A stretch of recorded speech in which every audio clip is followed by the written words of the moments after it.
I think I we're going to definitely start am. before we get all the ideas beforehand. So, hey guys, this is episode 4 of Coach Talks. Joe is not here today, but we are joined by Brad.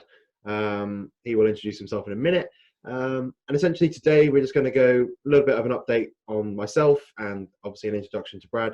And then we're going to cover a little bit about mindset, linking slightly back to last week, but more just kind of exchanging ideas about our own opinions on the mindset over this process. A little bit on progression ideas during lockdown. Obviously, a lot of you with home gyms, some people not many equipment, some people with some equipment, and we can kind of just bounce ideas back and forth from that. And then a few questions at the end before finishing. So do you want to introduce yourself? Yes, mate. Thanks for that. Thank you for having me on. A shame that other Joe's not with us, but we will do what we can. And yeah, we're really excited for this one. So, Brad, sort of where I'm at with who I am. So, coaching online as well as a one-to-one PT, and then sort of based down in Brighton, where I'm at right now. I am sort of still wanting to get back into the competing field. Competed back in 2018. Now a bit of a maintenance phase, hopefully then to quickly diet this summer, doing what I can, and then potentially push up and potentially think about doing some type of serious diet next year. And yeah, really excited to sort of get in and start speaking about a few ideas with you. Nice, sounds good. So a little bit of update on myself. Another week's gone by. We're still in lockdown. Training is what it is. I've decided to start pushing up body weight now. So calories are coming up. Hopefully, training, obviously, into the progression will be coming up as well. Really focusing on kind of the big compounds like bent over rows, deadlifts. All the kind of the big four are back in now. So deadlift, squats, bench, overhead press, even bent over rows. So that should be nice to see some progression on there. Yeah, I think we should just get cracking into the mindset topic. So yeah, mindset is a big topic at the moment. Obviously, we covered a lot of it last week in terms of motivation and stress management. But I think a lot of it can still be touched on. There's still a lot more to talk about, and having a different person to talk to is also quite useful. So do you want to get started with mindset? Yeah, sure. So I think the biggest issue and problem that keeps coming up at the moment is, everyone's in this sort of 24-hour cycle. Days are merging into one potential routine, and not necessarily breaking down days where keeping. I preach to all the guys that have on, as well as yourself, will probably agree with how a routine will have a massive impact on how productive and how potentially efficient your day can be right now, because there's no time constraint. So if you've got to be clocking at work at 9 o'clock in the morning and you're going to be finishing work at 5, then you've got your training time, meal time, shopping time. Everything is essentially freeboard and you can do as you wish. So alarms may not be set. There's no bedtime. There's no, you've got to be here for this appointment, that time to train, because it's all to do with now how you want to break down the day. So you can, by all means, a lot of people are taking the moment, and I spoke about this before with a couple of guys in talks on Instagram, where if you wish to take this time off now and recharge the batteries, you may have had a hellish last 12 months, and you've actually taken a breather right now and recharging the batteries, that's absolutely wicked.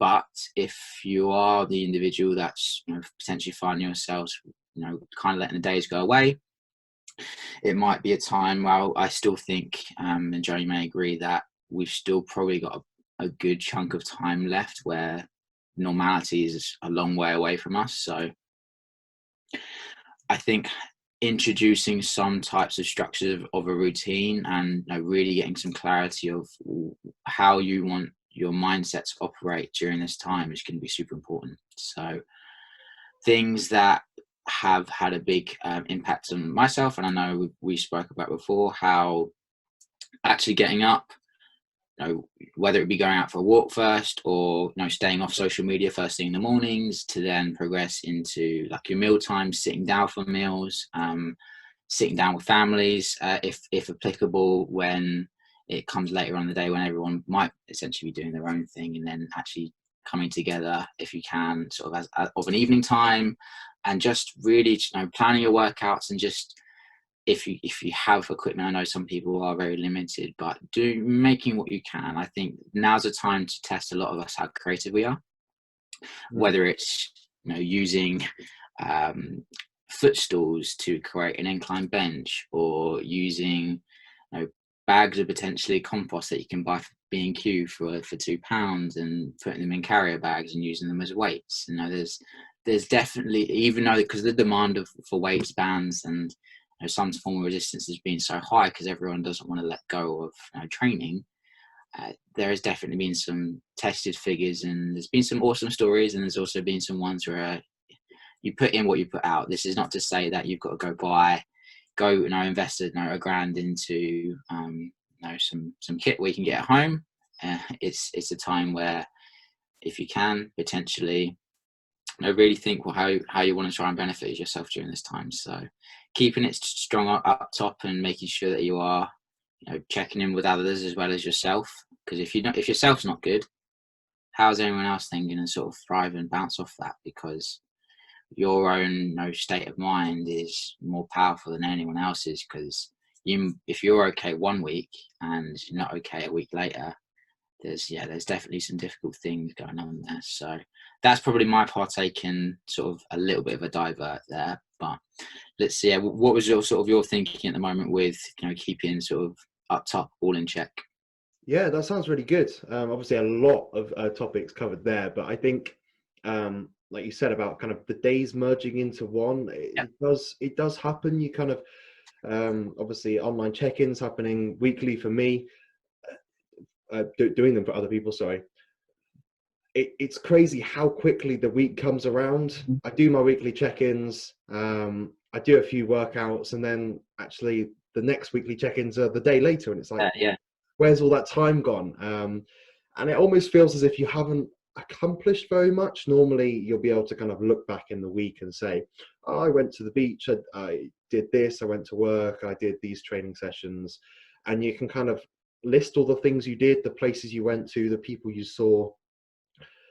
And now that that's almost been taken away, at least physically, it's very, very easy, like you said, to kind of just allow yourself to slip down that slope and just constantly be in this kind of almost like you're just not doing very much. You're kind of feeling sorry for yourself, which is absolutely okay. Obviously, just having that negative, having those negative thoughts is natural. You will have them.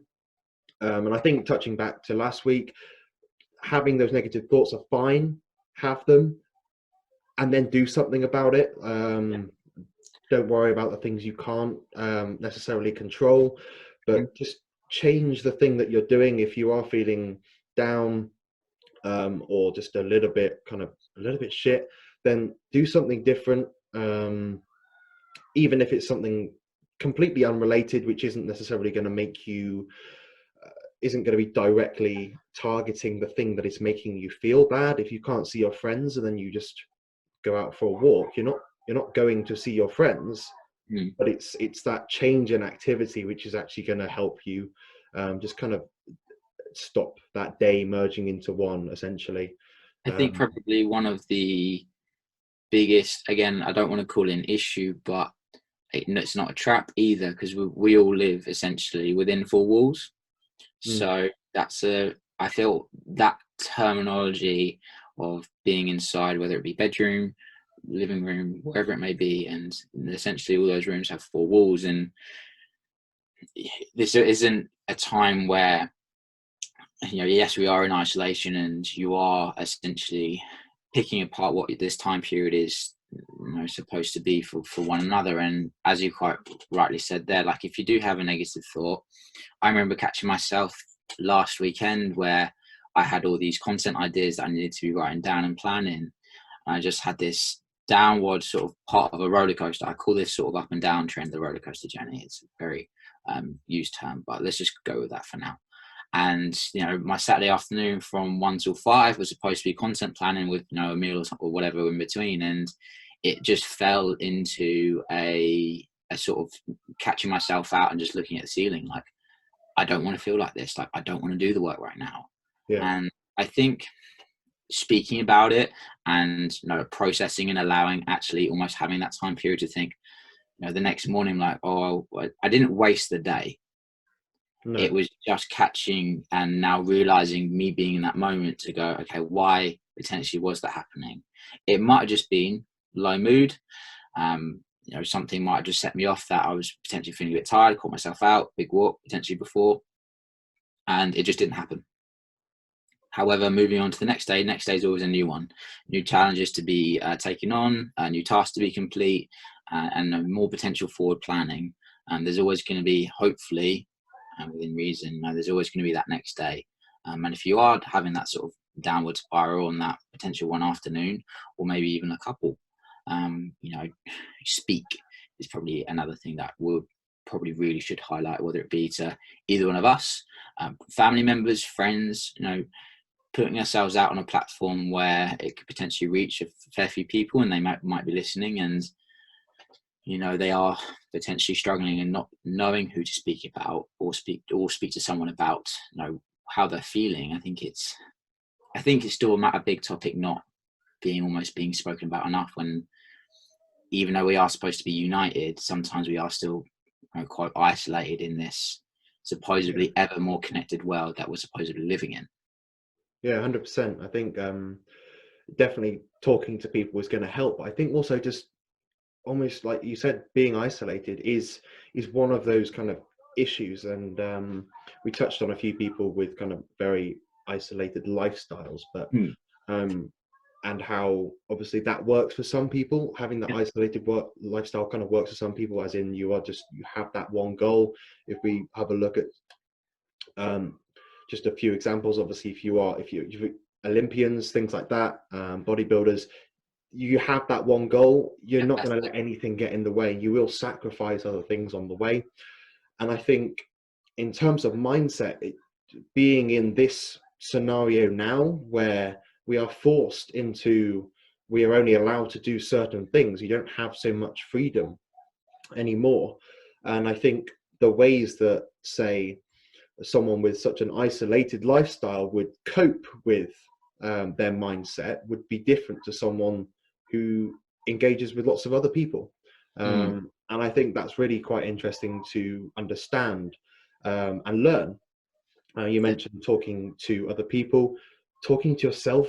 It sounds a bit crazy, but just writing your thoughts and your feelings down is surprisingly effective.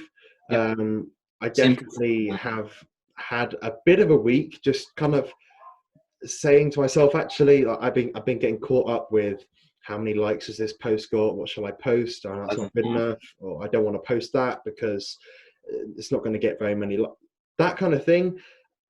And it just crumbles me, And I think from my perspective, I'm not in that isolated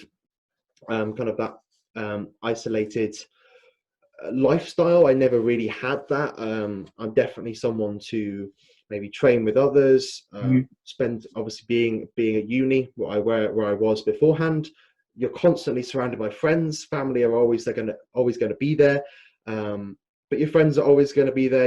I'm living in a house with other people, and that was always that kind of distraction or that go-to thing to be able to cope with the mindset, to be able to kind of have that almost kind of self-regulation. That is that point where you can just kind of, that is that reset button. You can see friends, you can do activities, but then when we're all isolated and we're stuck in the same place with the same people, it's gone. Or at least that the ability to do that is primarily gone. So I think having another way of you to be able to do that is really key. Having chats like this, even though it's on Zoom, it's good to talk to someone else. It's still really good. Human interaction. Yeah, and I think even doing other things, just calling people, engaging in activities, like I mentioned previously, um, we enjoy playing Xbox. That's a pretty good pastime. Yeah. It can, but there's loads of different things that you can do, and I think just doing other things with friends, with family, is a really good way of coping. Yeah, definitely. I think, basically, yeah, near enough agreeing with essentially everything you said, and you slightly opened potentially the next channel we can talk about a little bit further with, you not necessarily being crumbled by social media, but how much more time everyone is now more openly spending on there, whether that be through gauging engagement, likes, comments, feeds, how many times you're posting. And I think with how social media is now developing, whether it be from business standpoint, friend standpoint, if you're toning up now, this is just to me, just from a content point of view, and to put out to anyone, doing potentially things like this is, if you're putting out and someone's listening, that 1-2 people potentially gets benefit, you've done your job.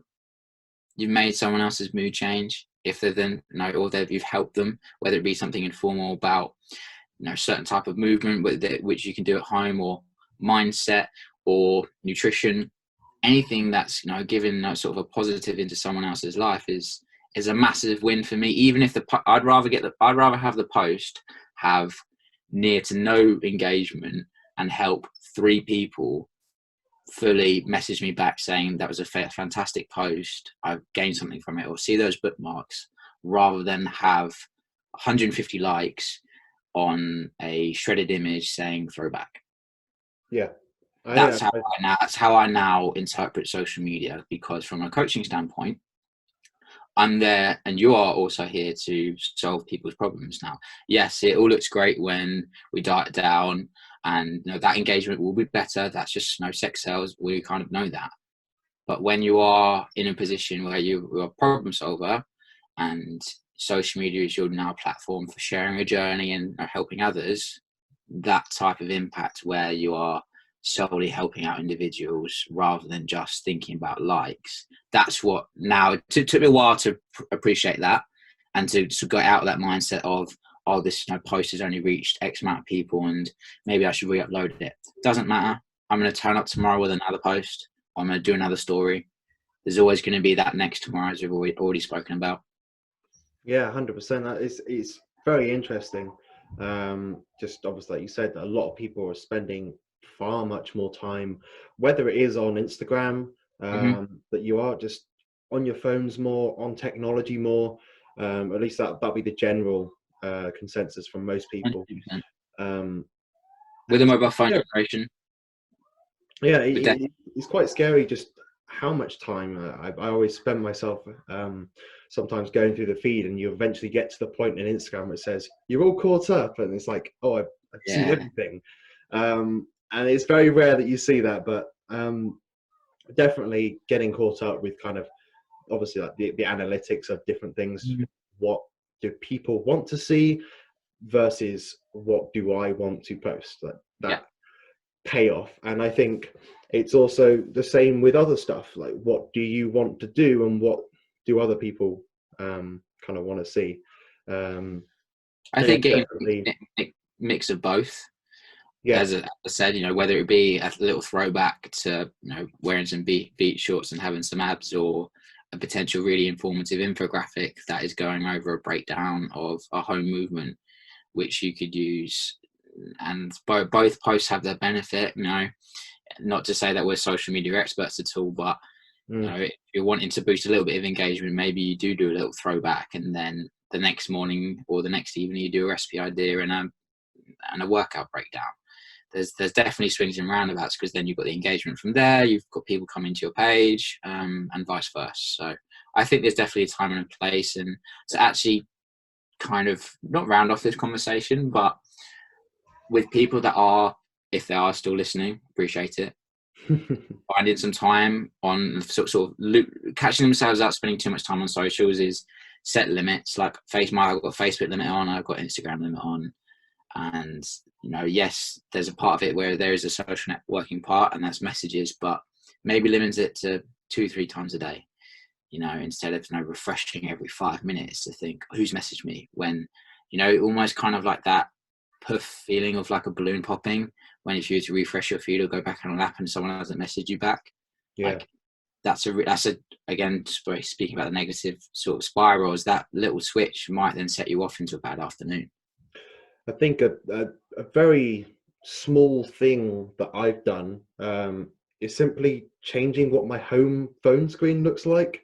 You've got all the icons on there, and generally it'll be your main social media, and they'll have an individual, I mean, for me, I have Facebook, Instagram, Messenger, Snapchat, all these kind of instant social contacts, which is great. Yeah.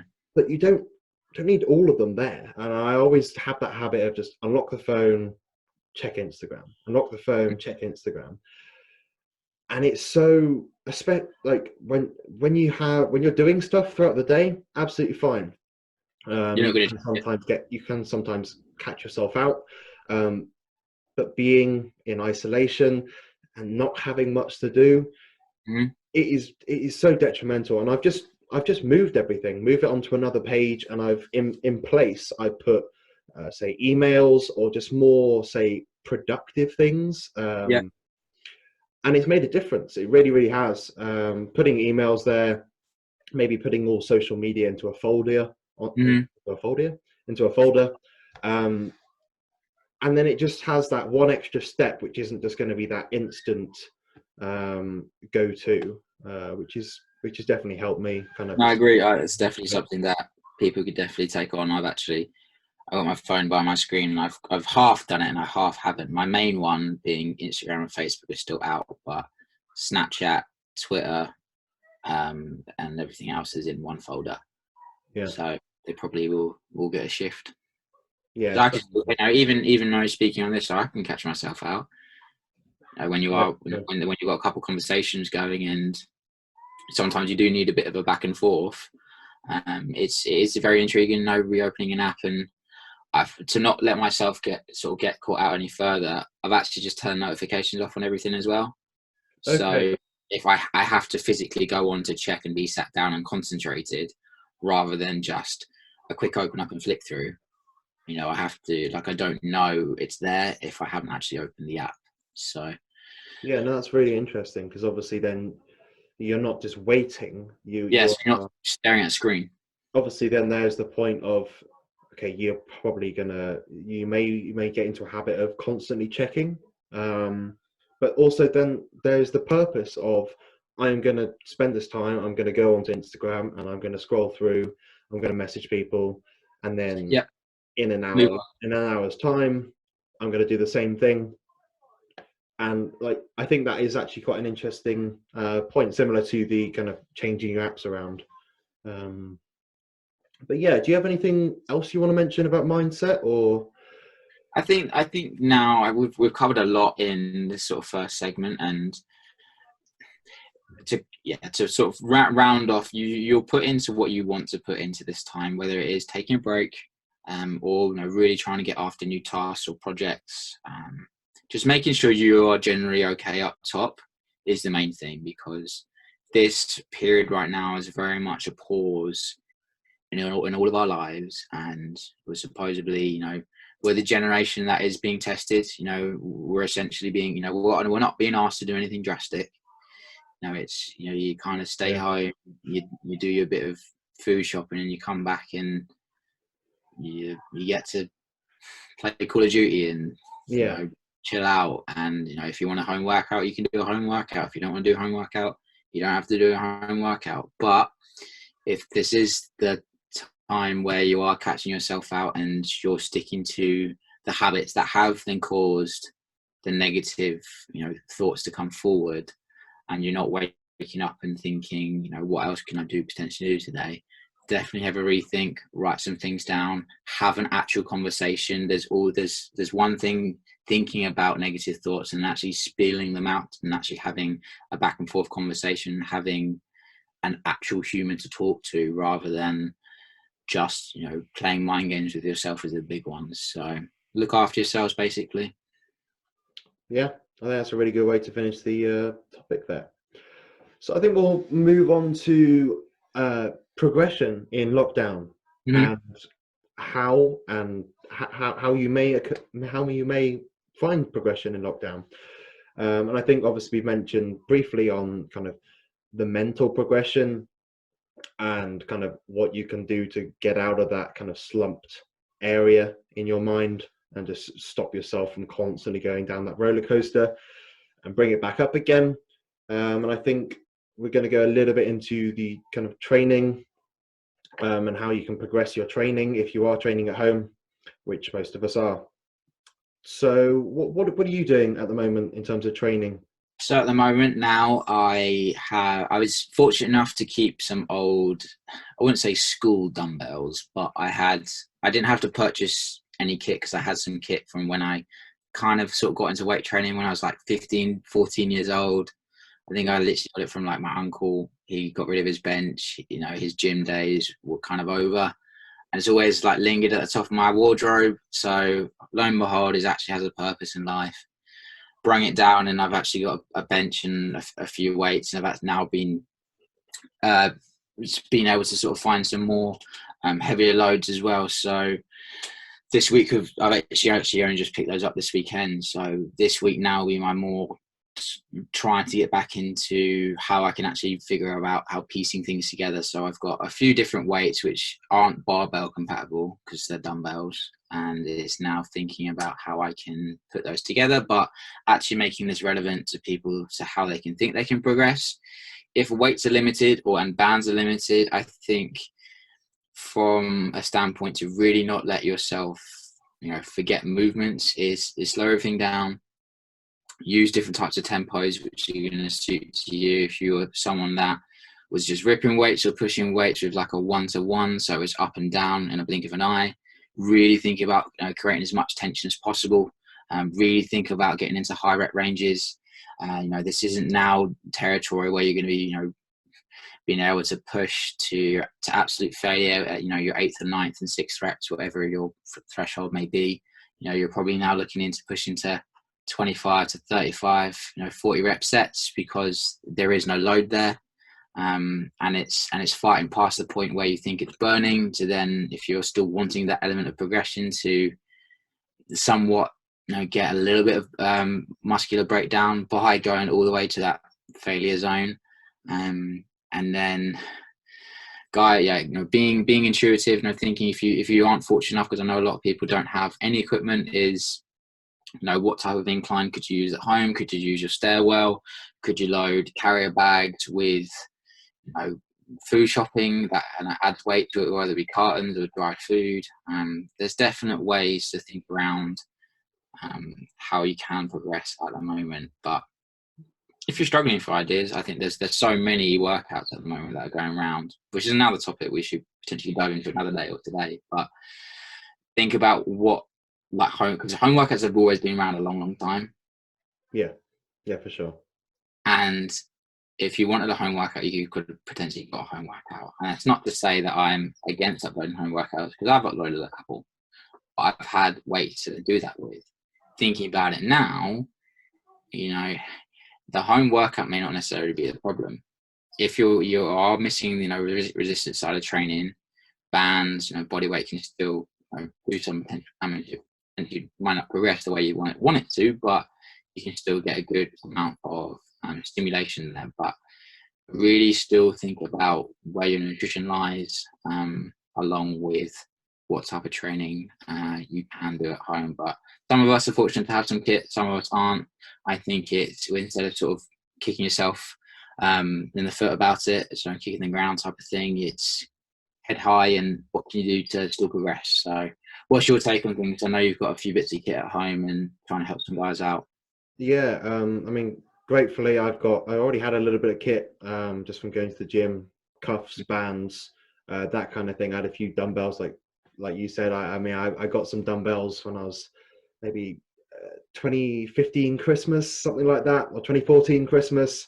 Just started doing curls at home all the time. So that kind of thing, it surprisingly has been able to use that. I can actually load kind of barbell plates onto those dumbbells, which has been really, really useful. But I've also got kit from my gym at home. They've been fortunate enough to lend me some of their kits. That's really, really helpful. So I pretty much have got everything apart from, say, kind of a cable pulley system, which Yeah, I know same. some people have started setting up, which is really, really interesting to see. I know people have got some kind of like an Amazon single kind of pulley system which can hold 50 kilos or something, and they've made Yeah. two of them, which is really, really cool. Mhm. That's the creative side of things. That is definitely, I've seen sort of going around.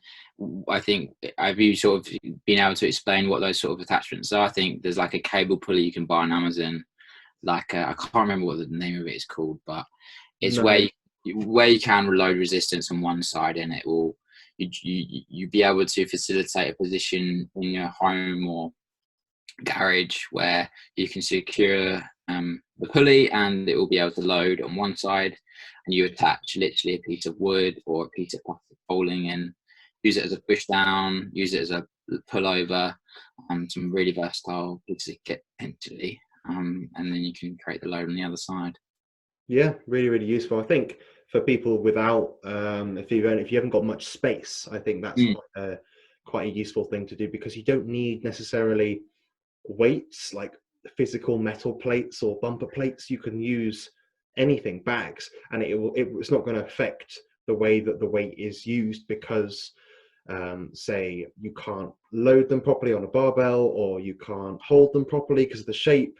It is just on that pulley system, so it's going to go round, and the weight is what the weight is, you know. mm. I think that's pretty cool idea. Obviously it's a little bit more, you need to be You think it's creative a with good it, one. Yeah, but that's you got. really useful. Mhm.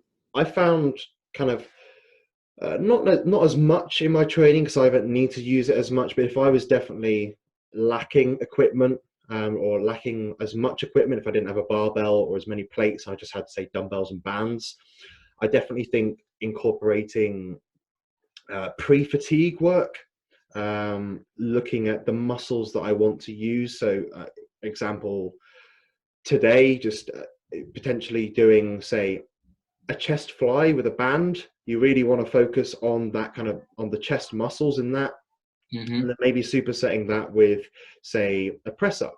Now, you might not get much activation through the press up in your chest. Obviously, you really want to focus on that. Mm. But if that is the main area you want to focus on, doing, say, some flies prior to that, whether you're doing that in kind of a straight set manner, you're just doing the flies, the banded flies followed by the press ups, or if you're Yeah. doing them in a superset, I find that works quite nicely, because you get that instant fatigue almost, or that just a bit more activation in that muscle. But that's worked really well, just in terms of feeling the muscle a little bit more. Mhm. Linking it back to cables, barbells and dumbbells and even bands, I don't think you get as much of a good connection as you would with a cable. The Yeah. cables are always, if you're in a gym and you get the crossover cable system, it's a very smooth machine. Yeah. And I think the reason why not many people have them is because it's so expensive. Yeah. I think if you're looking, I mean, very few people have been able to facilitate a fully functioning cable set.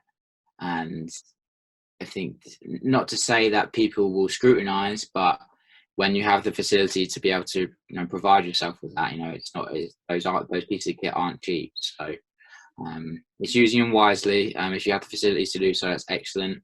But then trying to incorporate, when you are thinking of a training standpoint, what can be done at home, rather than saying this is what I have. So I'm pretty sure you've already highlighted that. But no, I agree though. When training comes back round, and whenever the time frame may be, I think a lot of us aren't still able to sort of create this gym that we want to create, which we are able to create at the gym. So, potentially managing, and not putting yourself, straight in the TNS gutters when you get back into training, and going for that 1 rep max on the deadlift because you thought you could do it, 4 months ago. It's probably not going to be able to happen anymore. Work yourself up again. if you're an individual that was training 3 sets, top and back offs, maybe decide to go into 2 straight sets instead. And just because your fatigue management and your CNS is just not going to be able to cope. You get 1 session back and you're in for pull, and maybe it's a big day, pulling legs, for example, and you want to go absolutely balls to the wall, and then you rat yourself into the gutters for 2 weeks because your ego's got in the way of actually a little injury. Supposedly sensible you're supposed to be being, because you haven't trained like that, and your body will remember eventually, but not going straight into it, first into the swing of things. Yeah, definitely. I think you definitely want to take that approach of, I should program as if I'm a beginner. Yeah. And take that, say, more full body workout approach, or if obviously it's quite, I think from most people's standpoint, or at least from my standpoint, it'd be quite frustrating. I've just got back into the gym and I'm doing full body, but maybe doing, say, upper lower splits where you're not really going to be hammering a certain body part with too much volume. I agree. Spread out. You just get it quickly done, maybe an hour and a half tops, 2 hours. And you just have a very, very low volume start and see where that works for the next few weeks. And your shape will drastically change from that as well. I agree. Like, you're not to say that any of us are going to be like atrophied or anything, but if a lot of people's shape are changing right now, body weights are changing. The potential demand for nutrient circulation isn't the same anymore. So your shape will instantly change within sort of 10 days going back to training. You'll be fuller. Trying to your DOMs potentially could be godlike, as you haven't none of us has taken this amount of time outside of the gym. Potentially, if you are listening, you probably have trained for a little bit of time. This has been the longest period for a lot of us where we haven't been able to step foot in the gym and get under a barbell type of thing. So yeah, definitely is time to be careful when things do start to hopefully get back to where they should be.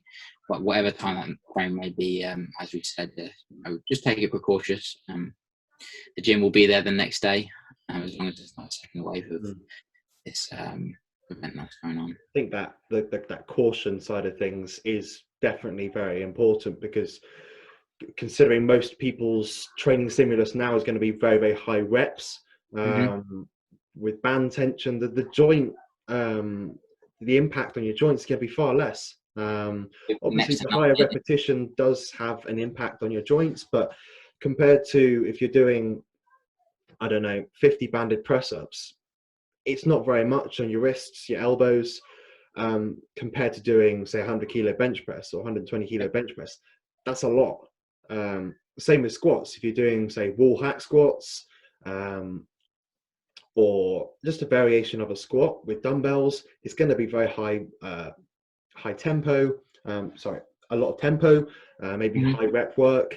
It's not going to be very heavy, and the load that you get from that, obviously you can definitely get a good stimulus. And I think using that specific example of the wall squats there, the wall squats, they ruined me. Absolutely ruined me. My quads, I might even keep it in my sessions when I go back to the gym, because it is a very, very good movement. Very good move.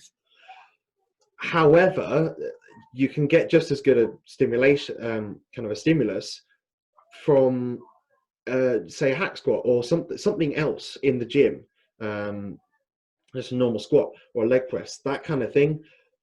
But it's completely different. The loads that are placed are completely different, and I think a stimulus of a high rep range, which we are all going to be, most of us are going to be using currently, provides far less kind of joint impact than the stimulus of heavier weights. And obviously not having that impact is, you may say, not be used to it when you get back to training. And if you just jump right in, your muscles might be okay with it. Obviously it's going to be a little bit of a shock, but I think obviously the joints are going to be a little bit more impacted than the muscles might be. So you might end up with a few injuries if you're not careful. Yeah, neurologically as well, as we briefly touched upon, you're just not going to be ready for that. You're not going to be able to go and go do 1 rep maxes again. You're not going to be in a position to go chase big the lows that you want to go chase, leave the ego at the door type of thing. You've been training with bands potentially for 4 to however many months, and just take it easy. The gym's going to be there. Just take your time. But I think going back to how to progress at home, you go after the high reps, fight through the burn, control tempos, learn new movements, potentially look after ligaments and joints that potentially have been impacted in the past. Definitely now is the time to try to get into some rehab work potentially if you are have some issues in the past. To hopefully be ironed out and ready to go again when this time frame is lifted upon us. Yeah, I think there's progression in. I think you also, just a final point, you have to look at the goals towards, obviously, the goals towards your training. Why are you training the way you are? Obviously, in a gym, you can be very specific about that. You have a lot of equipment, but now linking back to not worrying about the things you can't control, if you can't get that heavy stimulus that you need or that you want, that you would get in a gym, okay, just forget about it. Focus on other things that you can improve on. I know definitely my stability is going to be far greater. Here, potentially kind of the high rep ability of our muscles is going to be greater when we go back into the gym. But definitely just looking at other goals that you can focus on: stability, maybe the technique of certain movements. I know a few powerlifters, even just, obviously it's not going to be that motivating to do it, but working on your arch, mobility kind of things, working on opening up the hips, just definitely not getting tight. Yeah, but it's needed. Yeah, for sure. And I think little things like that, not necessarily something that you want to do, but if you could incorporate that, you're definitely going to come out better on the other side. Agreed. And I think that's about it. I think we go through a few questions just from the Q&A box that we put up. Apart from that, I think we'll be good to... That was good. It was a good one, bud. Do you have any ones that you have ready to sort of quickly bat off now? Or do you want me to read one? I have 3. Okay, I've got one or two. Those questions, but that's all right. Okay. But just some general questions. What's your biggest inspiration? Biggest inspiration. It's interesting that you've just asked me that question, because I actually did a video before this for a videographer that actually asked me the same question. Oh, that's so strange. So coincidence, I know. And it probably was to think about, it's an individual, so it'd be my mum, just being able to had some health implications in the past, then had some life stuff going on, just thrown all the shit basically, and still, wakes up, smile on the face, cracks on with it type of thing, and mega mindset to try and adapt, and just super good person, and eventually hope to be not filled with shoes, of course, but big inspiration, and take a lot of that out of the book basically. What about you? Nice. I mean, it's a bit of a broad question. I don't really have definitely a broad one. Yeah, I don't really have any like key lifestyle inspirations, but I don't think definitely in terms of lifting, Zach Zeiler, I don't know if you know of him, but that was the guy that I followed, which made me want to work out. I kind of saw his content on YouTube and I was like, that's pretty cool. It's kind of the old school barbell rattling plates, and that was it. But that was definitely something that I was looked up to, and I was just like, I definitely want to kind of be like that one day. I think as well to again, I don't want to channel this question too much, but that was sort of a soul, inspiration. There's things that you could potentially see on social media, like you said, how you can just be set off. There's things like in my day to day, whether it would be seeing old Barbara, being able to, who's on crutches, getting herself to the supermarket by herself, who is in need of support, and she's there, and she's the only one with a smile on her face because she's out to do her shopping, and I've got Grumps behind me that is miserable because he can't go to the office. It's kind of like it's everything's perspective, and that to me, when someone is super positive and has a bundle of energy, is a definite sort of new spark to being inspired. Just be a positive person. Just lights up your day. 100%. just gives you that extra kind of oomph to keep going. Just realize that actually you're not in the worst of it. No. You are far better off than most people. Hmm. Do you have any questions? We've kind of covered them in the ones that you asked through the podcast, but kind of to quickly, what different adaptations can you, do, potentially overcome at home, forward resistance training with minimal kit. And we spoke about how using objects around your house and just trying to be a little bit creative with what you do have. And there's work still to be done, whether it would be, if you can facilitate it, bags of dirt, even to an certain, it's not, maybe not dirt, but if you have a little garden, maybe some new compost, load those up in sort of big reinforced carrier bags, and potentially using that as load.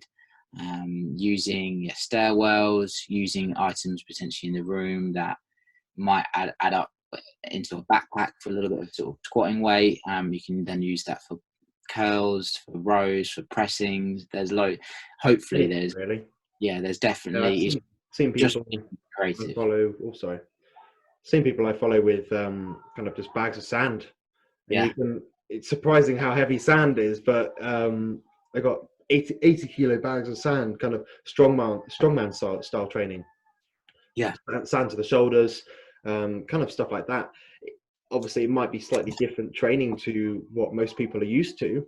But yet again, it is just going to be an extra weakness that you might be working on. It might be working slightly more on your grip, or just general movement with load, the transfer of load from kind of leg to leg.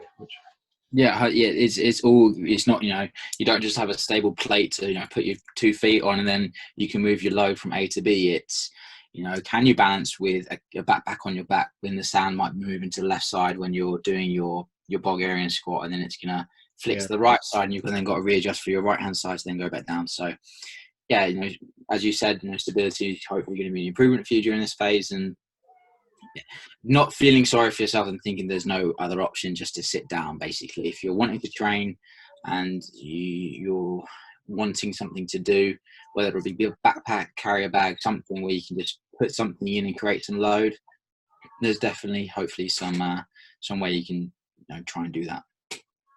Yeah, nice. And I think we'll just finish off on one more. Favorite back movement potentially for the gym, and also what you are currently doing at the moment at home? So it's going to be king for me, and that's an RDL variation without a shadow of a doubt. Erectors has always been a place of big weakness in my past. Now it's my chest, because I very much favour doing back over work, pull work over push work. So yeah, RDL for me. Still being able to sort of overcome that at home. Being able to wrap bands around my dumbbells so I can create quite a lot of tension, like massively over exaggerated eccentric work, getting to like maximum point of stretch, pausing, and then really slow concentric part of that movement as well. Pause, squeeze everything, feel everything, and reset. 22 rep sets type of thing. Take it. Really, still quite taking to quite hard places. Yeah, very nice. And I think for myself, favorite back movement, I do like a bent over row. I think bent over rows are just hinging, truly dominating, and very humbling. Yeah. People like Keithy West who can just row 180, even more than that. It's just mind-boggling. But to be able to get strong on a movement like that is very, very impressive. And I think definitely just in terms of whole musculature, it is your upper back. It's providing your erectors with that obviously isometric to just maintain that load, but also kind of your whole body. You've got to be able to maintain that position while you're doing the movement. So definitely barbell row, and I can do that at home, which is really, really nice. For sure. I think we'll finish there. It's been really good having you on. Been definitely good to kind of delve into mindset and also kind of your points on it. No, definitely. I've enjoyed it. So look forward to hearing it back. Yeah. So hopefully we'll probably get you on at some point. Absolutely, mate. Look forward to it. All right. Cheers, mate. And we'll talk to you soon. See you later, guys. Bye. Right. Hey guys, hope you enjoyed the episode. Now, what I forgot to mention at the end of the episode is just a few things. Do be sure to subscribe. We will be posting podcast episodes every week, and hopefully we'll be able to get on a few more guests and cover a few more topic ideas. Hopefully you'll be able to input on topic ideas. So if you do have any ideas or questions that you want to ask us, then do feel free to send us a message or even comment them down below this video. Cheers.